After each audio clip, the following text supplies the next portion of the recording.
Assalamualaikum warahmatullahi wabarakatuh. Bertemu kembali dengan saya, Ibu Siti Tienti Wahyuni Nasution, Magister Pemikiran Islam dalam bidang studi Sosiologi di SMA Islam An-Nizam, Medan.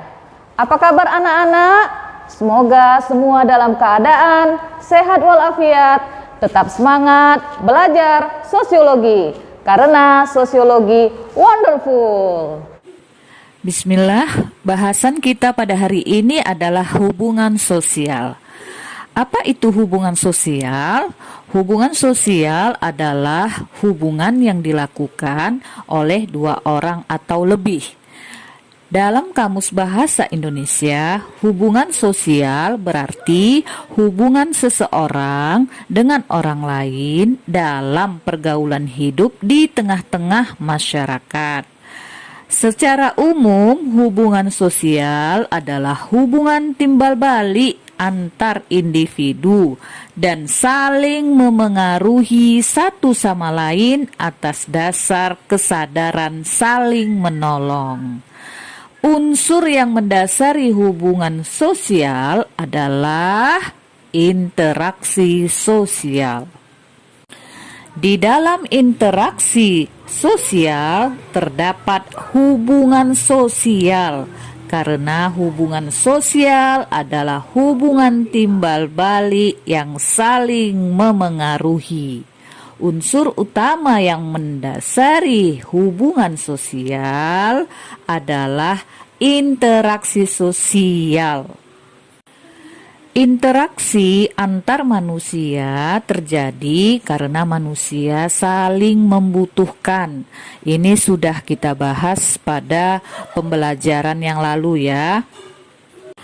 Setiap manusia memiliki pelbagai kebutuhan, kepentingan, dan hasrat.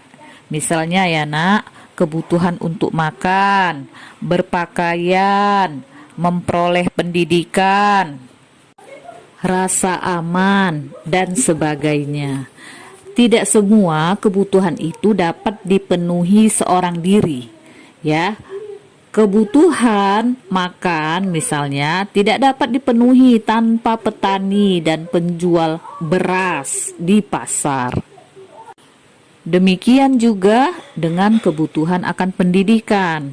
Ya, manusia tidak mungkin dapat belajar dan beraktivitas di sekolah tanpa guru.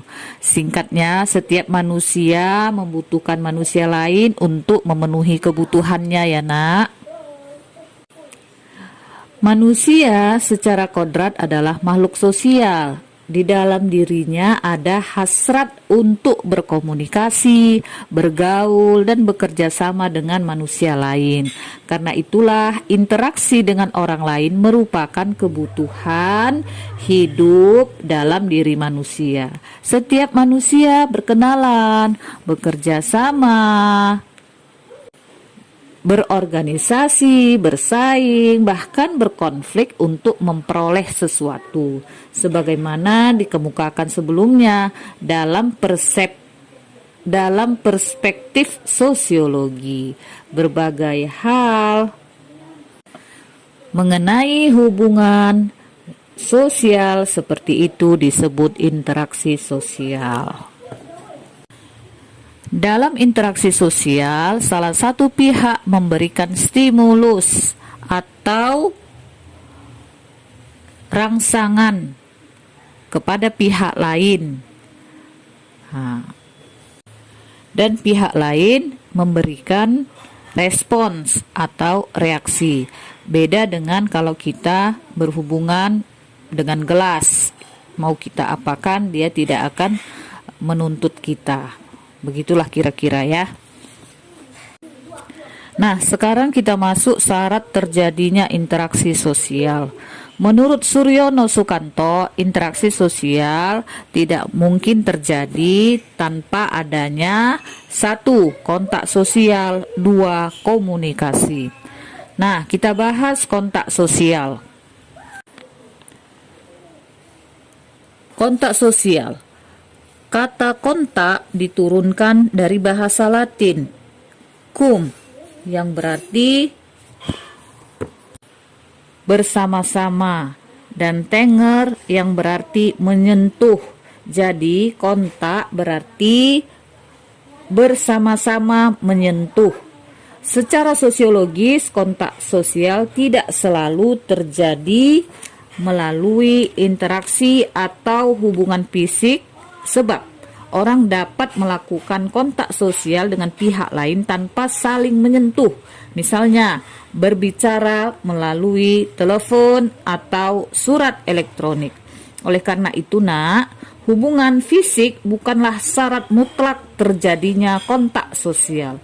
Kontak sosial memiliki sifat-sifat sebagai berikut. Pertama, kontak sosial dapat bersifat positif atau negatif.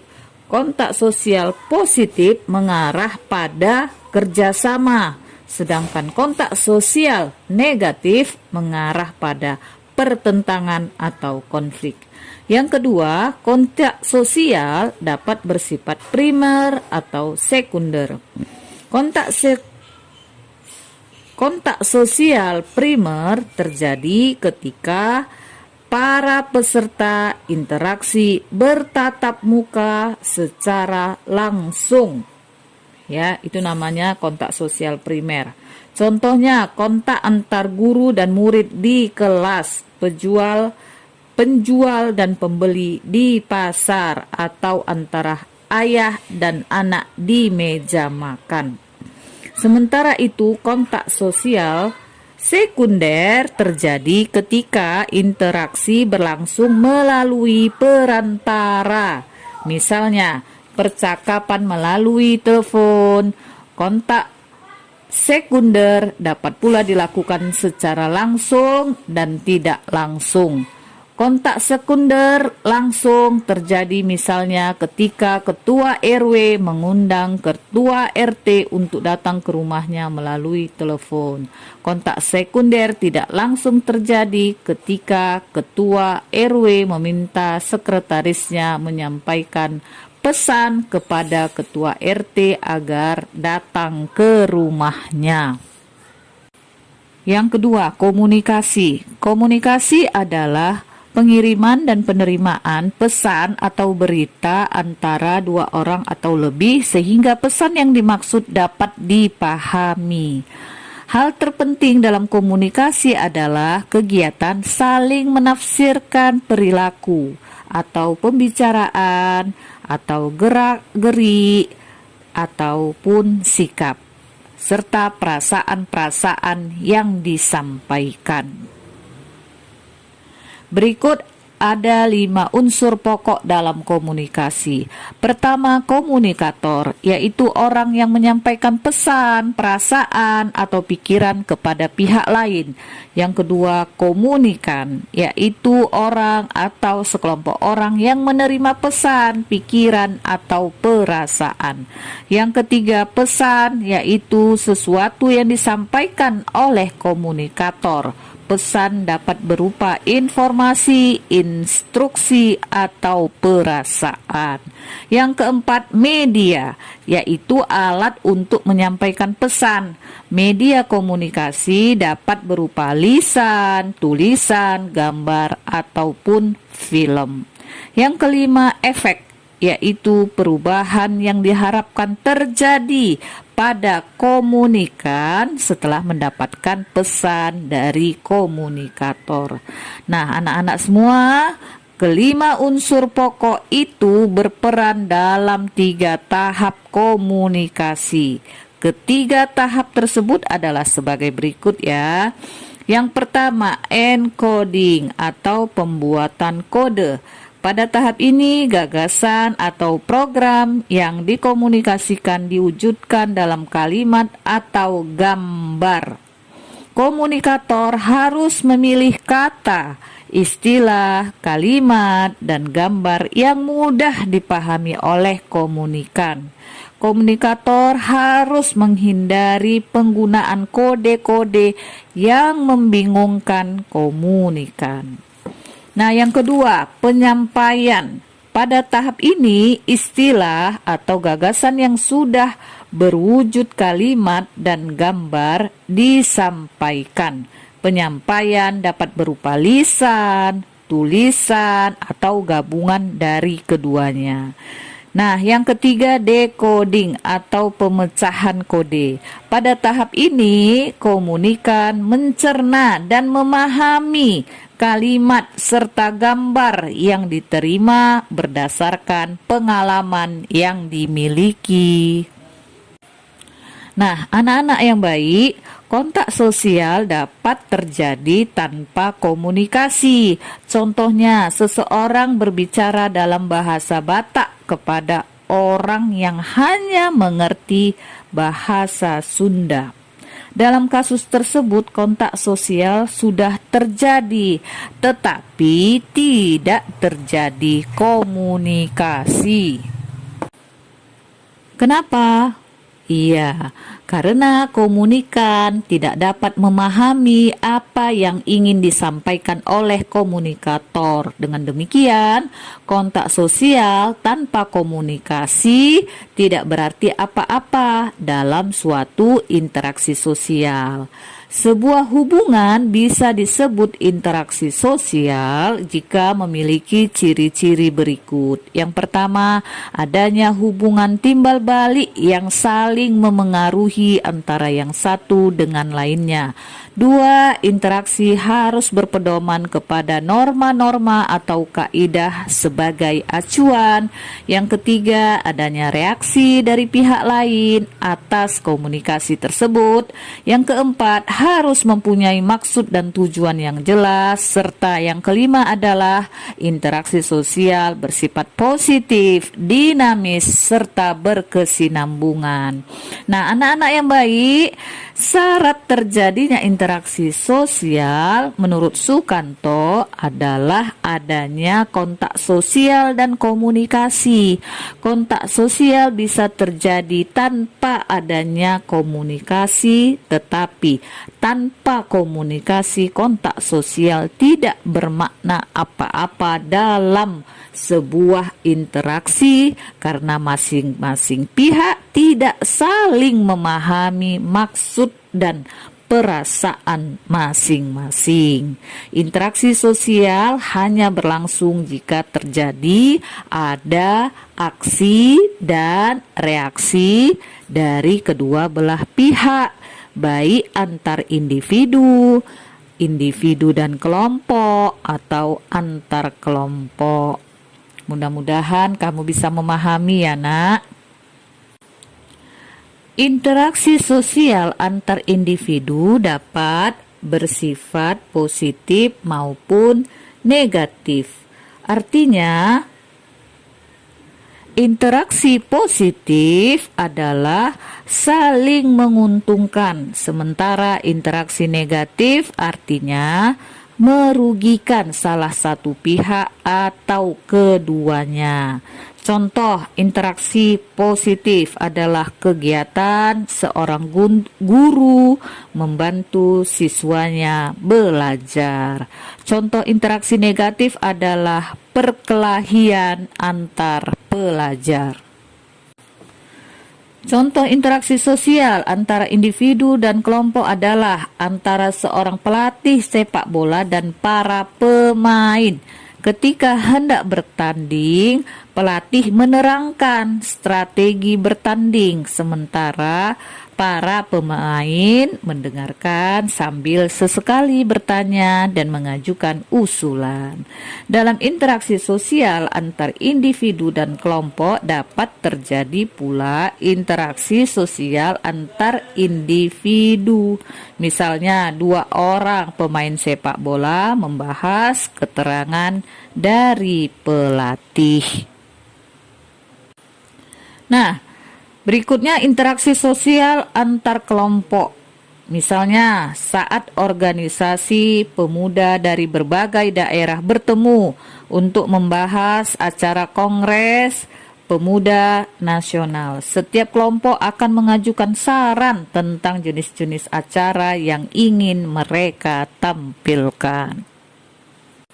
Nah, anak-anak, Interaksi sosial juga dapat terjadi meskipun orang-orang yang saling bertatap muka tidak saling berhubungan secara verbal atau lisan. Hal ini disebabkan masing-masing orang saling menyadari keberadaan pihak lain yang dapat menyebabkan perubahan perasaan dan rangsangan saraf. Misalnya apa? Iya, misalnya bau keringat, minyak wangi, atau suara sepatu orang yang sedang berjalan. Hal-hal tersebut akan menimbulkan kesan di dalam pikiran seseorang yang akan menentukan tindakan apa yang akan dilakukannya, seperti menutup hidung ketika mencium bau keringat atau mencari tahu dari mana asal suara sepatu. Nah, sekarang kita bahas tentang faktor-faktor pendorong interaksi sosial. Secara kasat mata, interaksi sosial terlihat sederhana ya. Orang bertemu, kemudian saling berbicara atau sekedar bertatap muka.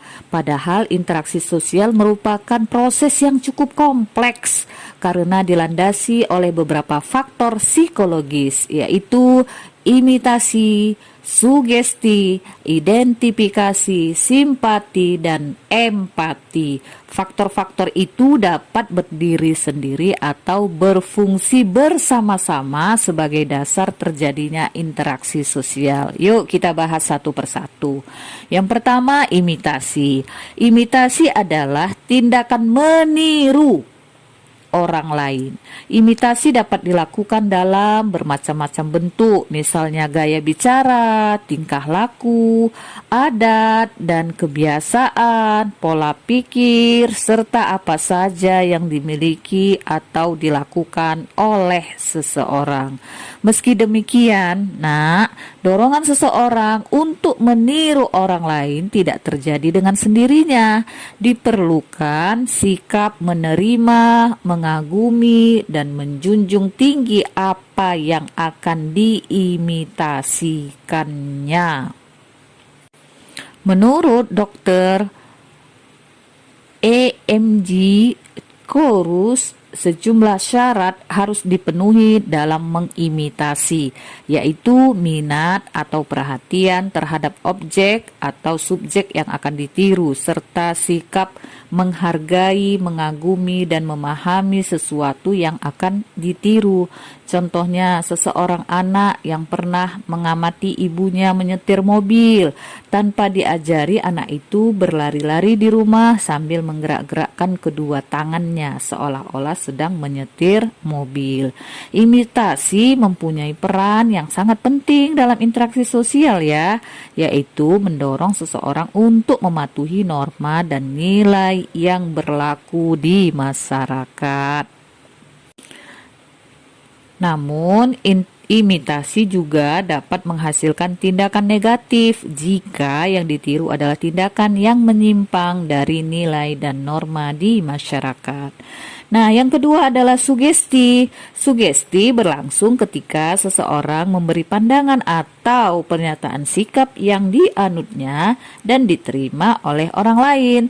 Sugesti biasanya muncul ketika si penerima sugesti tidak dapat berpikir rasional. Ia akan langsung menerima segala anjuran atau nasihat yang diberikan dan meyakini kebenarannya. Pada umumnya sugesti berasal dari hal-hal berikut. Yang pertama, orang yang berwibawa, karismatik, atau memiliki pengaruh kuat terhadap penerima sugesti. Contoh, orang tua, cendekiawan, atau pemimpin agama. Yang kedua, orang yang memiliki kedudukan lebih tinggi dari penerima sugesti, misalnya atasan di kantor. Ketiga, kelompok mayoritas terhadap minoritas. Contohnya, dalam suatu rapat, seseorang tidak dapat menyetujui suatu keputusan, namun karena anggota lain berpendapat sebaliknya ia pun mengubah pendapatnya. Nah, yang keempat, reklame atau iklan di media massa. Contohnya suatu deterjen ya diiklankan mampu menghilangkan noda dalam hitungan detik. Iklan tersebut dapat memengaruhi konsumen untuk membeli produk tersebut. Nah, terjadinya sugesti bukan hanya karena faktor pemberi sugesti ya, melainkan juga karena beberapa faktor di dalam diri penerima sugesti. Apa-apa saja faktor tersebut? Yang pertama, terhambatnya daya berpikir kritis. Yang kedua, kemampuan berpikir terpecah belah atau disosiasi. Yang ketiga, orang yang ragu-ragu dan pendapat satu arah. Berikutnya kita bahas identifikasi. Identifikasi merupakan kecenderungan atau keinginan seseorang untuk menjadi sama dengan pihak lain atau meniru secara keseluruhan. Identifikasi bersifat lebih mendalam daripada imitasi. Kenapa? Karena dapat membentuk kepribadian seseorang. Orang melakukan proses identifikasi karena memerlukan tipe ideal tertentu dalam kehidupannya. Contoh identifikasi adalah seorang anak yang mengidolakan ibunya. Ia berusaha mengidentifikasi dirinya seperti ibunya karena menganggap sikap, perilaku, dan nilai yang dimiliki oleh sang ibu merupakan tipe ideal dan berguna sebagai penuntun hidupnya.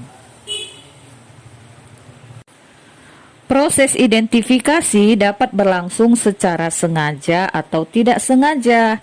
Meskipun tidak sengaja, pelaku identifikasi benar-benar mengenal orang yang ia identifikasi, sehingga sikap atau pandangan orang tersebut benar-benar ia hayati.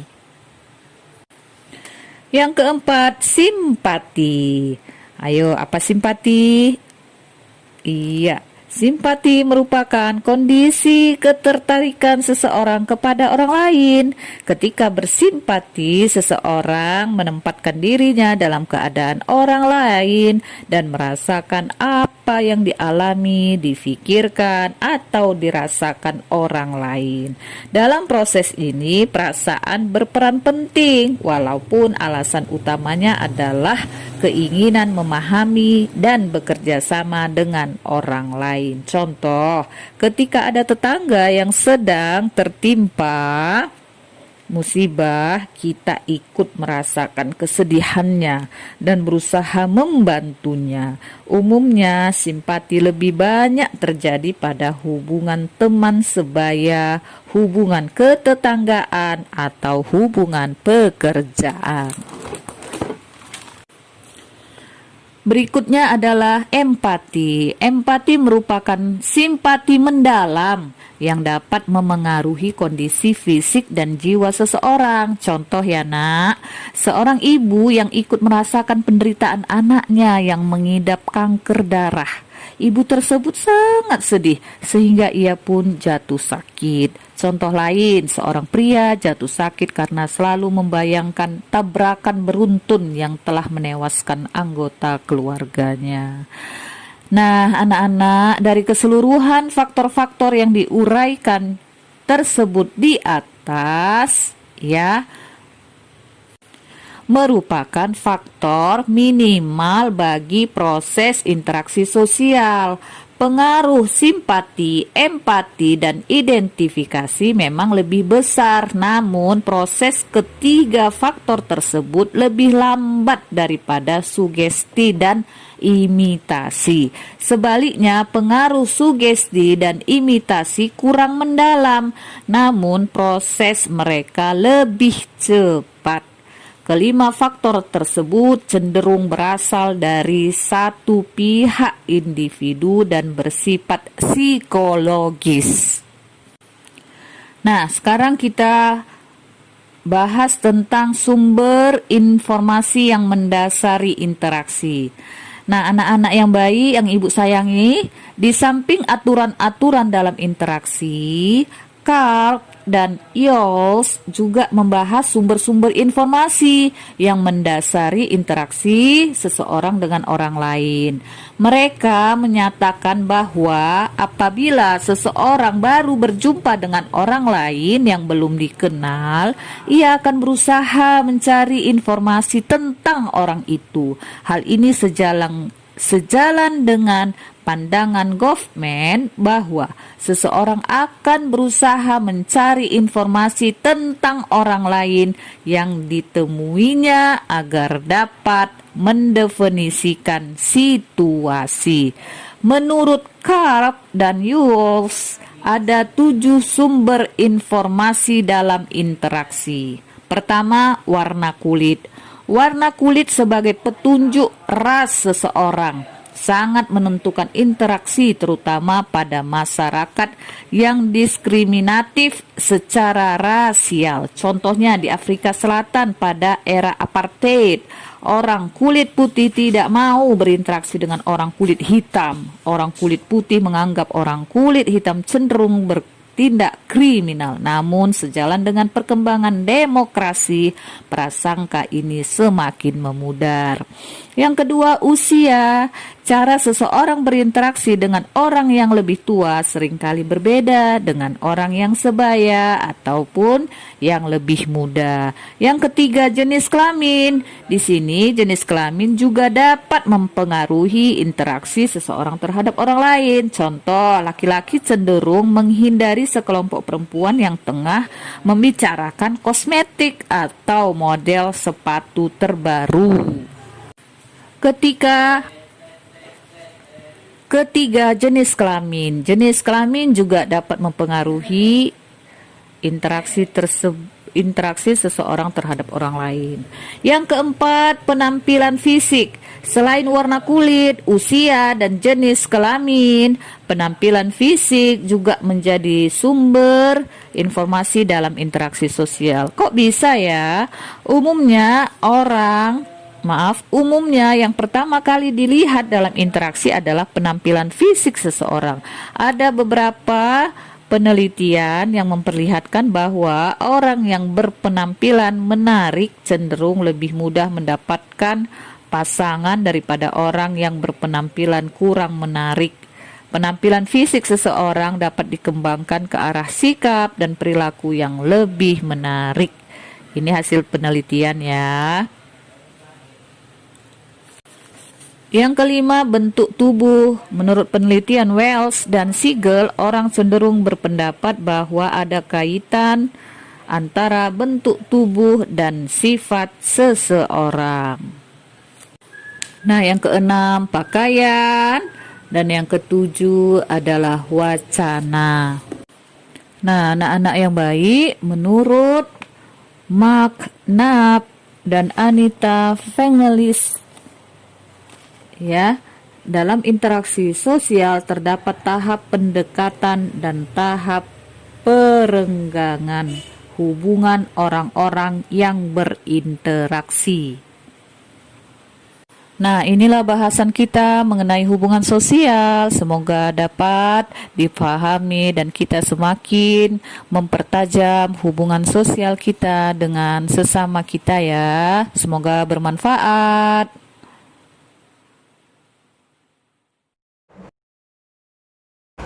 Demikian pembelajaran hari ini. Sampai jumpa di video pembelajaran berikutnya. Jangan lupa like, comment, and share video ini. SMA Islam An-Nizam, unggul, cerdas, islami. Assalamualaikum warahmatullahi wabarakatuh.